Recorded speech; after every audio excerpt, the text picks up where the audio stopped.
The day of Arafah is when the Hajj pilgrims gather as they supplicate Allah and seek to draw nearer to Him.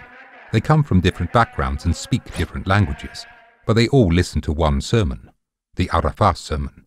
The Kingdom of Saudi Arabia is keen to have this sermon reach Muslims throughout the entire world, and it has initiated the project of the custodian of the two holy mosques for live translation of sermons at the two holy mosques, as well as at Arafah.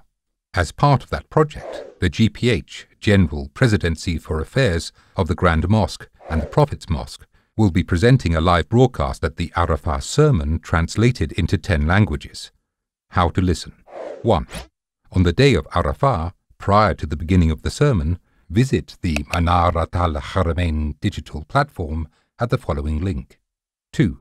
Choose the language you would like to hear. 3. Listen to the sermon as it is broadcast live. Live broadcast date, 19th July 2021. Live broadcast time, 12:30 p.m. Makkah time, 9:30 a.m. GMT. You will also find the recordings available for listening any time after the sermon concludes. May Allah accept all of our righteous deeds.